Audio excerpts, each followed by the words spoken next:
ಎಲ್ರಿಗೂ ನಮಸ್ಕಾರ. ಗೆಳತಿ ಯೂಟ್ಯೂಬ್ ಚಾನಲ್ಗೆ ಮತ್ತೊಮ್ಮೆ ಸ್ವಾಗತ.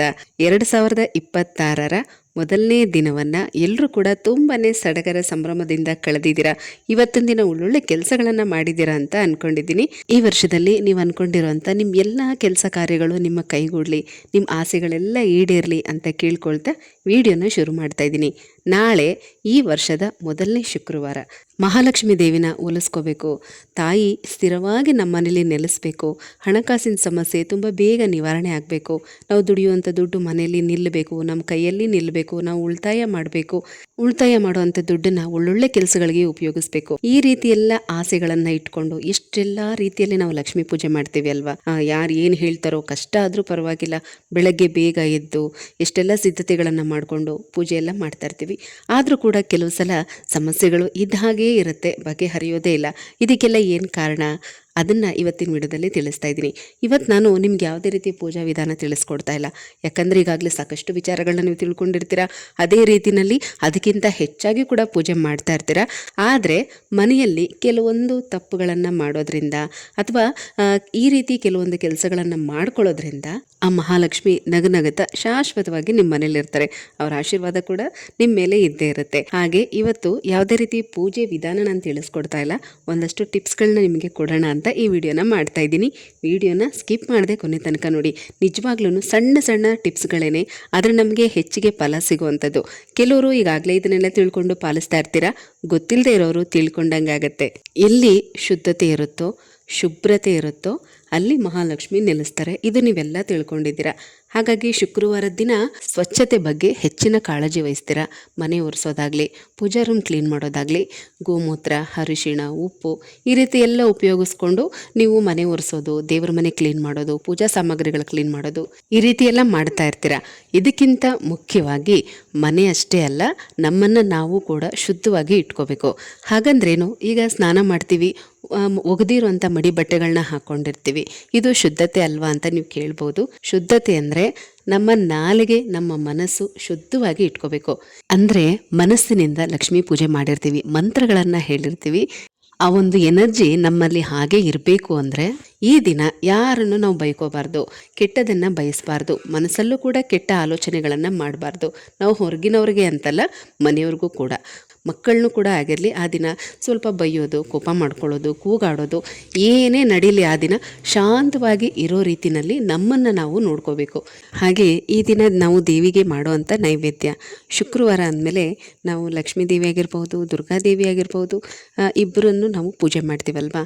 ಹಾಗಾಗಿ ಈ ದಿನ ನಾವು ಇಡುವಂಥ ನೈವೇದ್ಯ ಕೂಡ ತುಂಬಾ ಮುಖ್ಯ ಆಗುತ್ತೆ. ಕೆಲವು ಸಲ ಏನಾದರೂ ಮಾಡೋಕ್ಕಾದ್ರೆ ನಾವು ಸಿಹಿ ತಿಂಡಿಗಳೇನಾದರೂ ಮಾಡಿಡ್ತೀವಿ. ಏನು ಮಾಡೋದಕ್ಕಾಗಲ್ಲ ಅಂದರೆ ಹಾಲು ಕಾಯಿಸಿಡ್ತೀವಿ, ಅಥವಾ ಮನೇಲಿರುವಂಥ ಡ್ರೈ ಫ್ರೂಟ್ಸು, ಹಣ್ಣುಗಳು ಈ ರೀತಿ ನಾವು ನೈವೇದ್ಯ ಮಾಡ್ತೀವಿ. ಆದರೆ ಅಟ್ಲೀಸ್ಟ್ ತಿಂಗಳಲ್ಲಿ 1 ಅಥವಾ 2 ಶುಕ್ರವಾರ ಆದರೂ ಈ ರೀತಿ ನೈವೇದ್ಯನ ನೀವು ಮಾಡಿ.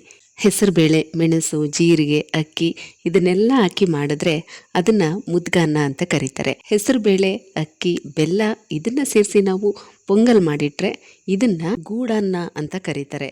ಆದರೆ ಬಿಸಿ ಅನ್ನಕ್ಕೆ ಸ್ವಲ್ಪ ತುಪ್ಪ ಹಾಕಿ ಅದನ್ನು ನಾವು ನೈವೇದ್ಯ ಮಾಡಿದ್ರೆ ಅದನ್ನು ಪರಮಾನ್ನ ಅಂತ ಕರೀತಾರೆ. ಇದು ತುಂಬಾ ಶ್ರೇಷ್ಠವಾದದ್ದು. ಹಾಗಾಗಿ ತಿಂಗಳಲ್ಲಿ 1 ಅಥವಾ 2 ಶುಕ್ರವಾರ ಆದರೂ ನೀವು ಪರಮಾನ್ನವನ್ನು ನೈವೇದ್ಯ ಮಾಡಬೇಕು. ಬೆಳಗ್ಗೆನೇ ಮಾಡೋದಕ್ಕಾಗಲಿಲ್ಲ ಅಂದರೆ, ಕೆಲವರೆಲ್ಲ ಬ್ರಾಹ್ಮಿ ಮುಹೂರ್ತದಲ್ಲೇ ಪೂಜೆ ಮಾಡ್ತಿರಲ್ವ, ಹಾಗಾಗಿ ಬೆಳಗ್ಗೆ ಮಾಡೋದಕ್ಕಾಗಲಿಲ್ಲ ಅಂದ್ರೂ 10 ಗಂಟೆ ಅಥವಾ 10:30ಗೆ ರಾಹುಕಾಲ ಶುರುವಾಗುತ್ತೆ, ಅಥವಾ 11 ಗಂಟೆಗೆ ಎಲ್ಲ ದೇವಸ್ಥಾನದಲ್ಲೂ ದೇವರುಗಳಿಗೆ ನೈವೇದ್ಯದ ಸಮಯ. ಆ ಸಮಯದಲ್ಲಾದ್ರೂ ಬಿಸಿ ಬಿಸಿಯಾಗಿ ಅನ್ನ ಮಾಡಿ 2 ಕಪ್ಪಲ್ಲಿ ಹಾಕೋಬೇಕು. ನೀವು ಸಪ್ರೇಟಾಗಿ ಕಪ್ಗಳನ್ನು ದೇವರ ನೈವೇದ್ಯಕ್ಕೆ ಅಂತಲೇ ಇಟ್ಬಿಡಿ, ಅದು ತುಂಬ ಒಳ್ಳೆಯದು. 2 ಕಪ್ಗಳಲ್ಲಿ ಸ್ವಲ್ಪ ಸ್ವಲ್ಪ ಅನ್ನ ಹಾಕಿ ಅದ್ರ ಮೇಲೆ ತುಪ್ಪನ ಹಾಕಬೇಕು.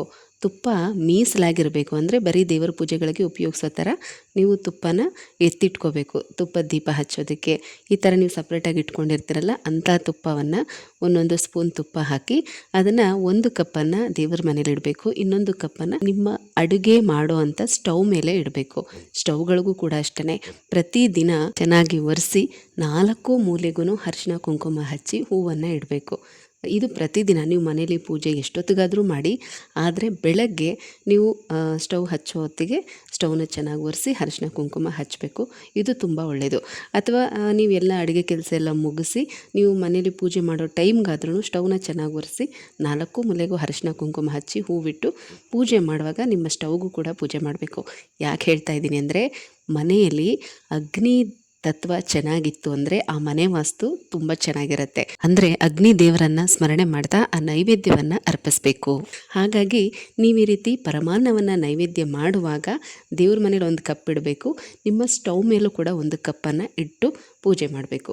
ದೇವ್ರ ಮನೇಲಿ ನೀವು ಊದ್ಬತ್ತಿ ಹಚ್ಚಿ ಹೇಗೆ ಪೂಜೆ ಮಾಡ್ತೀರೋ ಅದೇ ರೀತಿ ಸ್ಟವ್ಗೂ ಕೂಡ ಪೂಜೆ ಮಾಡಬೇಕು. ಕರ್ಪೂರದ ಆರತಿ ಬೆಳಗಬೇಕು. ಆಮೇಲೆ ಒಂದು 5-10 ನಿಮಿಷ ಬಿಟ್ಟು ಅದನ್ನು ತಗೊಂಡು ಮನೆಯವರು ಪ್ರಸಾದವಾಗಿ ತಿನ್ಬೋದು. ಇದು 2ನೇ ಟಿಪ್ಸು. ಇನ್ನು 3ನೇದೇನು ಅಂದರೆ, ನಮ್ಮ ಮನೇಲಿ ಯಾವಾಗಲೂ ಮನೆ ಕ್ಲೀನಾಗಿರಬೇಕು ಅಂಥೇಳಿ ವಾರಕ್ಕೊಂದ್ಸಲ ಅಥವಾ 15 ದಿನಕ್ಕೊಂದ್ಸಲ, ತಿಂಗಳಿಗೊಂದ್ಸಲ ಡೀಪ್ ಕ್ಲೀನ್ ಮಾಡ್ತಾನೆ ಇರ್ತೀರಾ ಅಲ್ವಾ?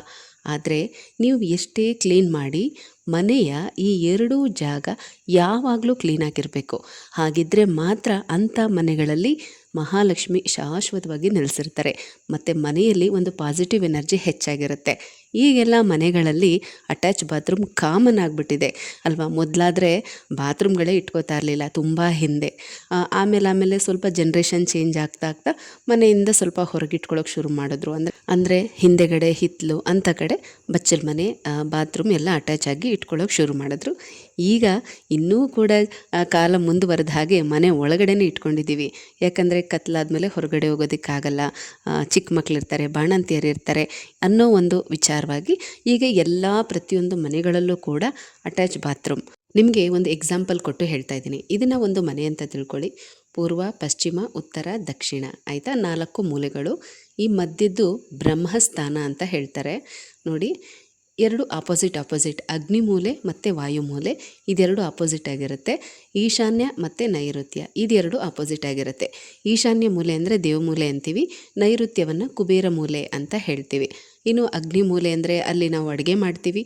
ವಾಯು ಮೂಲೆಯಲ್ಲಿ ಕಾಮನ್ ಆಗಿ ವಾಶ್ರೂಮ್ ಬರುತ್ತೆ. ಇದು 2 ಮೂಲೆಗಳು ಕೂಡ ಒಂದು ಮನೆಗೆ ತುಂಬಾ ಮುಖ್ಯ. ಯಾವಾಗಲೂ ಅಷ್ಟೇ ನೋಡಿ, ಅಗ್ನಿ ಮೂಲೆಗೆ ಆಪೋಸಿಟ್ ಆಗಿಯೇ ವಾಯು ಮೂಲೆ ಅಂದರೆ ಅಡುಗೆ ಮನೆಗೆ ಆಪೋಸಿಟ್ ಆಗಿ ಬಾತ್ರೂಮ್ ಬರಬೇಕು. ಈ ರೀತಿ ಇದ್ದಾಗ ಆ ಮನೆ ವಾಸ್ತು ಕರೆಕ್ಟಾಗಿರುತ್ತೆ ಅಂತಲೇ ಅರ್ಥ. ಚಿಕ್ಕ ಸೈಟ್ ಆಗಿರಲಿ, ದೊಡ್ಡ ಸೈಟ್ ಆಗಿರಲಿ, ಚಿಕ್ಕ ಮನೆಗಳಾಗಿರಲಿ, ನೀವು ಇದನ್ನು ಬಾಡಿಗೆ ಮನೆ ಹುಡುಕುವಾಗ ಇದೊಂದನ್ನು ಮೈಂಡಲ್ಲಿ ಇಟ್ಕೊಳ್ಳಿ. ಯಾವಾಗಲೂ ಅಷ್ಟೇ ಈ 4 ಮೂಲೆಗಳಲ್ಲಿ ಕರೆಕ್ಟಾಗಿ ಈ ರೀತಿ ಆಪೋಸಿಟಾಗಿ ಬರಬೇಕು.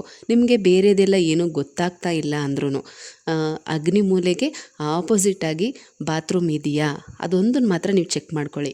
ಆ ರೀತಿ ಇದ್ದಾಗ ಆ ಮನೆ ವಾಸ್ತು ಕರೆಕ್ಟಾಗಿದೆ ಅಂತ ಅರ್ಥ. ಯಾಕೆ ಹೇಳ್ತಾ ಇದ್ದೀನಿ ಅಂದರೆ, ಕೆಲವು ಮನೆಗಳಲ್ಲಿ ಕುಬೇರ ಮೂಲೆಯಲ್ಲಿ ಬಾತ್ರೂಮ್ ಬಂದುಬಿಟ್ಟಿರುತ್ತೆ. ಆ ರೀತಿ ಆಗಬಾರ್ದು. ಅಲ್ಲಿ ನೀರು ಎಷ್ಟು ಖರ್ಚು ಮಾಡ್ತೀವೋ ದುಡ್ಡು ಕೂಡ ಅಷ್ಟೇ ಖರ್ಚಾಗ್ತಾ ಇರುತ್ತೆ.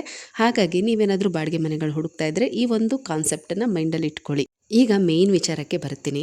ಅಗ್ನಿ ಮೂಲೆ ಮತ್ತು ವಾಯುಮೂಲೆ ಅಂದರೆ ಇದೆರಡೂ ಕೂಡ ಅಭಿವೃದ್ಧಿಯ ಸಂಕೇತ, ಅಂದರೆ ವೃದ್ಧಿ ಆಗುವಂಥ ಜಾಗ.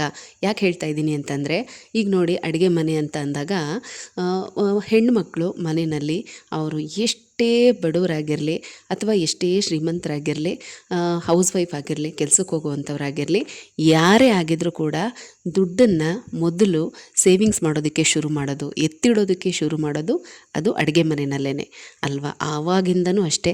ಅಮ್ಮ ಏನಿಲ್ಲ ಅಂದರೂ ಕೂಡ ಇಡೀ ಬೀರಿನಲ್ಲಿ ಹುಡುಕಿದ್ರು ದುಡ್ಡಿಲ್ಲ ಅಂದರೂ ಕೂಡ ಅಡುಗೆ ಮನೆಯಲ್ಲಿ ಸಾಸಿವೆ ಡಬ್ಬಿನಲ್ಲೋ ಬೇಳೆ ಡಬ್ಬಿನಲ್ಲೋ ದುಡ್ಡಂತೂ ಇಟ್ಟಿರ್ತಾಯಿದ್ರು. ಅದರಲ್ಲೂ ಚಿಲ್ಲರೆ ಕಾಸಾದರೂ ಇಟ್ಟಿರ್ತಾಯಿದ್ರು. ಅಂದರೆ ಅಡುಗೆ ಮನೆ ಅಂದರೆ ಅದು ಸಾಕ್ಷಾತ್ ಮಹಾಲಕ್ಷ್ಮಿ, ಅಷ್ಟಲಕ್ಷ್ಮಿಯರ ಜೊತೆ, ಅನ್ನಪೂರ್ಣೇಶ್ವರಿಯ ಜೊತೆ ನೆಲೆಸಿರುವಂಥ ಜಾಗ.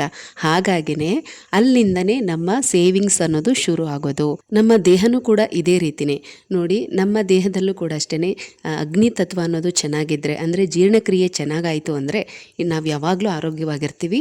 ಅದೇ ರೀತಿ ಮನೆಯಲ್ಲೂ ಕೂಡ ಅಷ್ಟೇ ಈ ಅಗ್ನಿ ಇರುವಂಥ ಜಾಗ, ಅಂದರೆ ಈ ಅಗ್ನಿ ಮೂಲೆ ಅನ್ನೋದು ಶುಚಿಯಾಗಿದ್ದರೆ, ಕ್ಲೀನಾಗಿದ್ದರೆ ಮನೆ ವಾಸ್ತು 100% ಕರೆಕ್ಟಾಗಿರುತ್ತೆ. ಹಾಗಾಗಿ ಹೇಳ್ತಾ ಇದ್ದೀನಿ. ಹಾಗಾದರೆ ದೇವಮೂಲೆ ಕುಬೇರ ಮೂಲೆ ನೀಟ್ ಕ್ಲೀನ್ ಆಗಿರಬಾರ್ದಾ ಅಂತ ಕೂಡ ಕೆಲವರು ಪ್ರಶ್ನೆ ಕೇಳ್ಬೋದು. ನೋಡಿ, ದೇವಮೂಲೆ ಮತ್ತು ಕುಬೇರ ಮೂಲೆ, ನೈಋತ್ಯ ಮೂಲೆ ಅಂತ ಅಂದಾಗ ಅಲ್ಲಿ ನಾವು ಏನು ಇಡ್ತೀವೋ ಅದು ಜೋಪಾನವಾಗಿರುತ್ತೆ ಅನ್ನೋವಂಥ ಕಾನ್ಸೆಪ್ಟ್ ಅಷ್ಟೇ. ಹಾಗಾಗಿನೇ ನೈಋತ್ಯ ಮೂಲೆಯಲ್ಲಿ ಬೆಡ್ರೂಮ್ ಇರಬೇಕು, ಅಂದರೆ ಮಾಸ್ಟರ್ ಬೆಡ್ರೂಮ್ ಇರಬೇಕು. ಮತ್ತು ಈಶಾನ್ಯ ಮೂಲೆಯಲ್ಲಿ ಮೇನ್ ಡೋರ್ ಇರಬೇಕು. ಬಂದು ಹೋಗೋದಕ್ಕೆ ಒಂದು ರೀತಿ ಪಾಸಿಟಿವ್ ಆಗಿರುತ್ತೆ. ನಾವು ಹೊರಗಡೆ ಹೋಗ್ತೀವಿ, ಒಳಗಡೆ ಬರ್ತೀವಿ, ಏನೇ ಹೊರಗಿಂದ ಒಳಗಡೆ ಬಂದರೂ ಕೂಡ ಅದು ಪಾಸಿಟಿವ್ ಆಗಿರಲಿ ಮತ್ತು ಅದು ಯಾವಾಗಲೂ ಶಾಶ್ವತವಾಗಿರಲಿ ಅನ್ನೋ ಒಂದು ಉದ್ದೇಶ. ಹಾಗಾಗಿ ಈ ಎರಡೂ ಮೂಲೆಗಳಲ್ಲಿ ನಾವು ಏನು ಇಡ್ತೀವೋ ಅದು ಯಾವಾಗಲೂ ಜೋಪಾನವಾಗಿರುತ್ತೆ, ಅದು ಅಲ್ಲೇ ಇರುತ್ತೆ ಅನ್ನೋದೊಂದು ಕಾನ್ಸೆಪ್ಟ್ ಅಷ್ಟೇ. ಆದರೆ ನಮಗೆ ಒಂದು ಅಭಿವೃದ್ಧಿ ಆಗಬೇಕು ಅನ್ನೋದಾದರೆ ನಾನು ನಿಮಗೆ ಮಾರ್ಕ್ ಮಾಡಿ ತೋರಿಸ್ತಾ ಇದ್ದೀನಿ ನೋಡಿ. ಕೆಲವೊಂದು ದೊಡ್ಡ ಮನೆಗಳಾದರೆ ಇಲ್ಲಿ ವಾಯು ಮೂಲೆಯಲ್ಲಿ ವಾಶ್ರೂಮ್ ಇದ್ದರೂ ಕೂಡ ಅದರ ಡೋರ್ ಬಂದು ಸ್ವಲ್ಪ ಪಕ್ಕಕ್ಕಿರುತ್ತೆ, ತೀರಾ ಮೂಲೆಗಿರೋದಿಲ್ಲ. ಆಗ ನಿಮಗೆ ಹಾಲ್ ಆಗಿರಲಿ ಅಥವಾ ರೂಮಲ್ಲಾಗಿರಲಿ ಬಾತ್ರೂಮ್ ಇದ್ದಾಗ ಅದ್ರ ಡೋರ್ ಪಕ್ಕದಲ್ಲಿದ್ದರೆ ನಿಮಗೆ ಆ ಮೂಲೆ ಎಕ್ಸಾಕ್ಟಾಗಿ ಸಿಗುತ್ತೆ ನಿಮಗೆ. ಅಲ್ಲಿ ನೀವು ಬೀರು ಇಟ್ಕೊಳ್ಳೋದು ಅಥವಾ ಬೇರೆ ಏನಾದರೂ ಕ್ಯಾಶ್ ಬಾಕ್ಸ್ ಇಟ್ಕೊಳ್ಳೋದು ಆ ರೀತಿ ಮಾಡಿದಾಗ ತುಂಬ ಚೆನ್ನಾಗಿ ದುಡ್ಡು ಸೇರುತ್ತೆ ಅಲ್ಲಿ. ಇದು 100% ನಿಜ. ನಾನು ಕೂಡ ಸ್ವತಃ ಎಕ್ಸ್ಪೀರಿಯನ್ಸ್ ಮಾಡಿದ್ದೀನಿ, ಹಾಗಾಗಿ ನಿಮಗೆ ಹೇಳ್ತಾ ಇದ್ದೀನಿ. ಈ ಹಿಂದೆ ನಾನು ಇದರ ಬಗ್ಗೆ ವಿಡಿಯೋ ಕೂಡ ಮಾಡಿದ್ದೆ. ನಮ್ಮ ಹಳೆ ಮನೆಯಲ್ಲಿ ವಾಯು ಮೂಲೆಯಲ್ಲಿ ಯಾವ ರೀತಿ ನಾವು ಬೀರು ಇಟ್ಕೊಂಡಿದ್ದೀವಿ ಅದನ್ನು ಕೂಡ ನಾನು ತೋರಿಸಿದ್ದೆ ನಿಮಗೆ. ಆ ವಿಡಿಯೋ ಯಾರೆಲ್ಲ ನೋಡಿರ್ತಾರೆ ಅವ್ರಿಗೆ ಖಂಡಿತ ಅರ್ಥ ಆಗಿರುತ್ತೆ ಈಗ ನಾನು ಹೇಳ್ತಾ ಇದ್ದೀನಿ ಅಂತ. ಆದರೆ ಕೆಲವು ಮನೆಗಳು ಸ್ವಲ್ಪ ಚಿಕ್ಕ ಸೈಟ್ ಇದ್ದಾಗ ಏನಾಗುತ್ತೆ ಅಂದರೆ ಈ ವಾಯು ಮೂಲೆಗೇ ಕರೆಕ್ಟಾಗಿ ಡೋರ್ ಕೊಟ್ಬಿಟ್ಟಿರ್ತಾರೆ. ಆಗೇನಾಗುತ್ತೆ, ಅದು ವಾಯು ಮೂಲೆ ಸಿಗೋದಿಲ್ಲ ನಮಗೆ. ಆದರೆ ಪಕ್ಕಕ್ಕೆ ಕೊಟ್ಟಿದ್ದಾಗ ಆ ಮೂಲೆ ಕರೆಕ್ಟಾಗಿ ಸಿಗುತ್ತೆ. ಅಲ್ಲಿ ಬೇಕಾದರೆ ಸ್ವಲ್ಪ ಏನಾದರೂ ಕ್ಯಾಶ್ ಇಟ್ಕೊಳ್ಳೋವಂಥದ್ದು ಅಥವಾ ಒಳ್ಳೊಳ್ಳೆ ವಸ್ತುಗಳನ್ನ ಇಡೋದು ಆ ರೀತಿ ಮಾಡ್ಬೋದು, ತುಂಬ ಒಳ್ಳೆಯದು. ಆದಷ್ಟು ಅಡುಗೆ ಮನೆಯಲ್ಲಿ ಬೇಡದೇ ಇರೋ ವಸ್ತುಗಳನ್ನು ಯಾವುದನ್ನು ಇಟ್ಕೊಳ್ಳೋಕೆ ಹೋಗಬೇಡಿ. ಆಗಾಗ ಕ್ಲೀನ್ ಮಾಡಿ ಹಳೇದಾಗಿದ್ದರೆ ಅದನ್ನು ತೆಗೆದು ಹಾಕಿಬಿಡಿ. ಪಾತ್ರೆಗಳಾಗಿರಲಿ, ನೀವು ಉಪಯೋಗಿಸುವಂಥ ವಸ್ತುಗಳಾಗಿರಲಿ ಇಮಿಡಿಯೇಟಾಗಿ ಮಾಡಬೇಕು ಅಂತಲ್ಲ, ನಿಧಾನವಾಗಿ ಸ್ವಲ್ಪನೇ ಮಾಡಿಕೊಂಡ್ರೂ ಒಳ್ಳೆಯದು. ಆದಷ್ಟು ನೀವು ಅಲ್ಲಿಡುವಂಥ ಪದಾರ್ಥಗಳು ಹಾಳಾಗದೇ ಇರೋ ಹಾಗೆ, ಹುಳ ಬರದೇ ಇರೋ ಹಾಗೆ ಆಗಾಗ ನೋಡ್ಕೊಳ್ತಾರೆ. ಆ ರೀತಿ ಏನಾದರೂ ಕಾಳುಗಳು, ದವಸ ಧಾನ್ಯಗಳು ತುಂಬ ಹಳೆಯದಾಗಿ ಹುಳ ಬಂದು ಅದನ್ನೆಲ್ಲ ನೋಡದೆ ಹಾಗಾಗಿ ಇಟ್ಕೊಳ್ಳೋದು, ಈ ಥರದ್ದೆಲ್ಲ ಮಾಡಬಾರ್ದು. ಇಡೀ ಮನೆ ನಿಮಗೆ ತಿಂಗಳಿಗೆ ಒಂದು ಸಲ ಕ್ಲೀನ್ ಮಾಡೋದಕ್ಕಾಗಲಿಲ್ಲ ಅಂದ್ರೂ ಅಡುಗೆ ಮನೆ ಮತ್ತು ವಾಶ್ರೂಮ್ಗಳನ್ನು ವಾರಕ್ಕೆ ಒಂದು ದಿನ ಕಂಪಲ್ಸರಿಯಾಗಿ ಕ್ಲೀನ್ ಮಾಡ್ಕೊಳ್ಳಿ. ತುಂಬಾ ಒಳ್ಳೆಯದು. ನಿಮ್ಮ ಮನೆಗೆ ಪಾಸಿಟಿವ್ ಎನರ್ಜಿ ಹೆಚ್ಚು ಮಾಡುವಂಥ ಜಾಗ ಇದು. ಅಲ್ಲದೆ ವಾಸ್ತು ಪ್ರಕಾರ ಕೂಡ ಅಗ್ನಿ ಮೂಲೆ, ವಾಯು ಮೂಲೆ ಶುದ್ಧವಾಗಿತ್ತು ಅಂತಂದರೆ ಆ ಮನೆ ವಾಸ್ತು 100% ಕರೆಕ್ಟಾಗಿರುತ್ತೆ. ನೀವು ಬೇಕಾದರೆ ಒಂದು ತಿಂಗಳು ಇದನ್ನು ಟ್ರೈ ಮಾಡಿ ನೋಡಿ. ಒಂದು ತಿಂಗಳಲ್ಲಿ ಕಂಪ್ಲೀಟಾಗಿ ಅಡುಗೆ ಮನೆ ಮತ್ತು ವಾಶ್ರೂಮ್ಗಳನ್ನ ನೀಟಾಗಿ ಇಟ್ಕೊಳ್ಳಿ. ಯಾವಾಗಲೂ ನೀಟಾಗಿ ಇಟ್ಕೊಳ್ಳಿ. ವಾರಕ್ಕೊಂದಿನ ಕ್ಲೀನ್ ಮಾಡ್ತಾ ನೀಟಾಗಿ ಇಟ್ಕೊಳ್ಳಿ. ನಿಮ್ಮ ಮನೆ ವಾತಾವರಣ ಹೇಗೆ ಚೇಂಜ್ ಆಗುತ್ತೆ ಅಂತ ನೀವೇ ಗಮನಿಸಿ. ಸ್ನೇಹಿತರೆ, ಇವತ್ತು ನಾನು ಹೇಳಿರೋಂಥ ಈ 3 ಟಿಪ್ಸು ತುಂಬಾ ಸರಳ ಮತ್ತು ಸುಲಭವಾಗಿದೆ. ನಿಮಗೂ ಇಷ್ಟ ಆಯಿತಾ ಇಲ್ವಾ? ತಪ್ಪದೆ ಕಮೆಂಟಲ್ಲಿ ಹೇಳಿ. ಮತ್ತೆ ಸಿಗ್ತೀನಿ. ಹೋಗಿ ಬರಲಾ?